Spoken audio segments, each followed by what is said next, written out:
We've all got mobile phones. What games do you play? Do you play games on your mobile phone? Candy Crush, Clash of Clans, Angry Birds, still very popular on the mobile phone. Or do you play games that we all play at the moment, and you're on here probably watching, is the Facebook social media game? Interested to know. Well, we're going to talk a little bit today about gamification, which is everywhere nowadays. We will go into a little bit more detail, some of the techniques you might be able to use.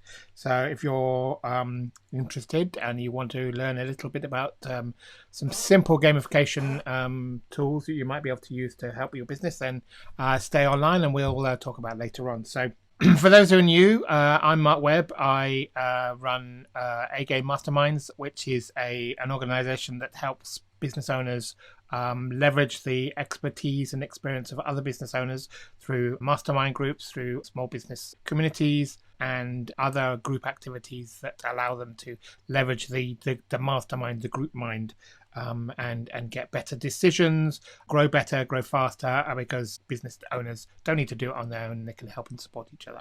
So gamification, probably heard the term bandied around. You've probably heard the idea that people at Facebook are using likes and badges and scores and ladders, etc. And I'll show you, hold on, let me have a look at the screen. We'll show you this comes from a book called Actionable Gamification by Yukai Chao. I probably have mangled his name, but I apologize, Yukai. He has a wonderful 8-fold, hence what he uses, I think I'll talk Octalysis Gamification sort of motivation model and framework.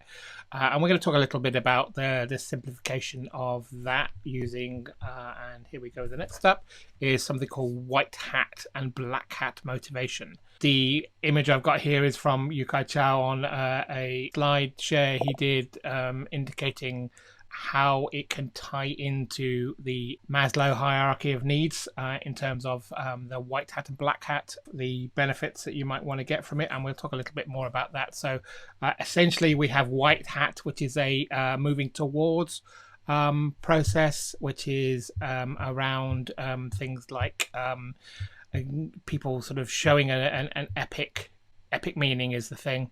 That is the main top epic meaning and calling through to the back of the bottom end, which is the black hat motivation, is to avoidance, to avoid negative implications. So that's essentially a quick overview of white and black hat. Let's start at the top with white hat motivation. You talked about the top end, which is epic meaning, a calling, a positivity. One of the techniques and tools that Yukai talks about in his book we mentioned before, the Actionable Gamification, and I'll put a link to the book in the comments. So if you want to go and check it out and have a little look at it, then do so. Worth browsing and having a look. One of the tools that they use, or he suggests, for the epic meaning, for the which is the ultimate white hat technique and tool, is what they call he calls it narrative, but you would recognize it as a story.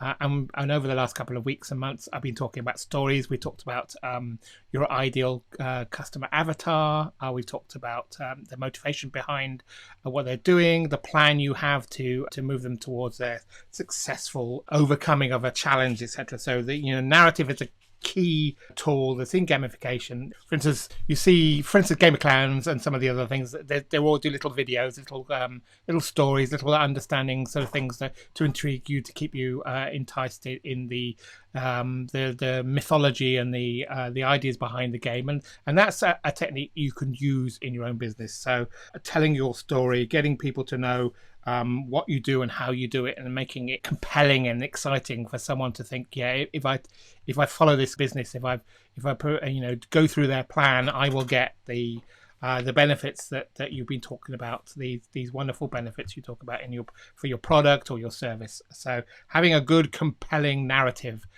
is key. And to be honest, gamification or no gamification, having a cool, exciting and compelling narrative to be telling people about your business, about the services you provide, about the products you provide, is key to getting people really excited about using your using your product and business? Do you have a clear narrative? Do you have a clear understanding of the journey of your customer that he has using your product and using your service?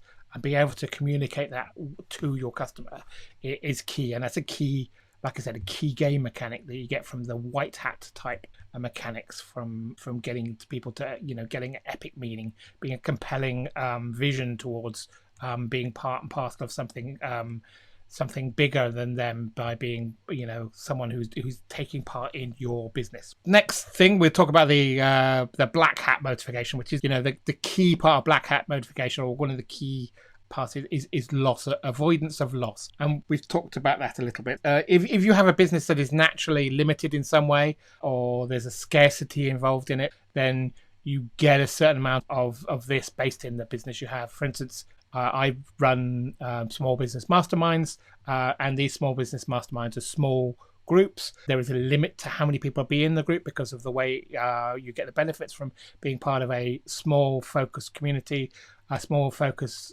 group of trusted businesses and business owners who work together. So if you miss out on being part of that group, you have to wait until I form another group, or till someone moves on from the group onto something different. So there's a certain amount of, if you don't step up quickly, there's a missing out of being part and parcel of this. So there's naturally that kind of mechanic in my business. Another way you can think about in your business is to make your business compelling and exciting in some way. Is there something special you can do for your customers? For instance, can you give your customers a little competition? If you're a customer who's bought something, then perhaps you can have that as your compelling, one of your compelling fear of missing out. So by telling your prospects, or the people who aren't your customers, the things that you do for your customers on top of providing your service, having special offers only for your customers, having a VIP group where you support and communicate each other, and you share the ways of using your product or your service that you don't get unless you've actually become part and parcel of this community.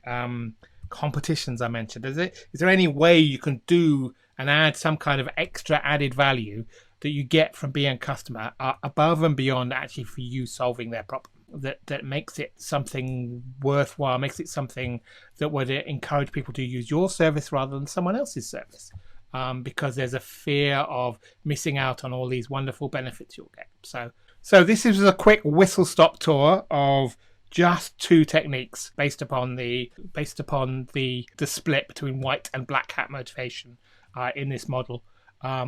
The moving towards the thing that's a compelling vision, through to avoiding something that you don't want to miss out on. Fear of missing out is essentially a mechanism that is used in gaming and using game mechanics.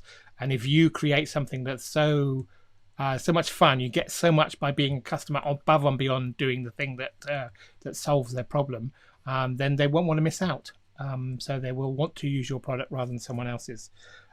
So quickly, that's just two mechanics. I will probably talk about the other categorization, the other split, later on. Maybe next time we'll talk about the other split in terms of gamification, give you a couple more techniques and tools you might be able to use. In the meantime, have a little look at the book, the gamification book. Do go and check it out. Have a little look, and just try these two techniques. One is the positive white hat mechanism. Build a compelling vision, build a compelling narrative about using your product, the things you'll get from your product, the benefits and the journey that you'll go through by using your product, the positive thing that you'll get at the end of it, the castle that you'll win, the partner that you will find and live happily ever after. Create a compelling vision through the positive thing. And also on the flip side, build a little bit of a fear of missing out. Build some kind of them and us. Them are the people who've used your product, and us are the people who haven't. We've missed out on it, and you don't want to miss out. You want to use your product. So build something into your business, something simple. You can simply do, the odd competition for your customers, the odd special offer, for renewals of one of your products. Maybe you give your customers a little bit of a special offer because they've used your product. Build that in to encourage people to not want to miss out on being part and parcel of this group. So add a little bit of FOMO. But for me, and to build a little bit of a FOMO, I am creating a new mastermind group. It is limited. There are only a number of spaces in this group. It is the compelling vision is you will have a supportive, have an encouraging and positive community around you, a group around you who will give you the confidence to work harder, to take more proactive action, because they'll have this community behind, this team and group behind you. You'll have a community who will be able to make you help you make better decisions, because you'll be able to leverage the experience and expertise of the community and the group behind you. But you will miss out if you don't get involved really quickly, because the spaces are limited. There is only a small number of people that can be in this community, because the community needs to be very tight knit, very small. So do let me know if you were interested in this. Hit me up and say hi in the comments, and we can have a call and discovery call about what we can do and how we can help you. So that's a little bit of me using the compelling vision and a little bit of fear of missing out. If you don't step in and get involved quickly, you'll miss out. So what can you do for your business? How can you share your compelling vision, and how can you make your business a little bit special, a little bit extra special, something that you can add on is above and beyond, that makes it really, really enticing for someone to use, and those people who don't use it will have a fear of missing out. They'll have a little bit of a FOMO. So that's me for the week. Have a great second half. The halftime huddle is called the halftime huddle because it's halfway through the week. It's halfway through hump day, which is halfway through the week. It gives you an opportunity to boost and get some energy for the rest of the second half of the week. Hope you're enjoying it. So have a great second half, and I will see you next time.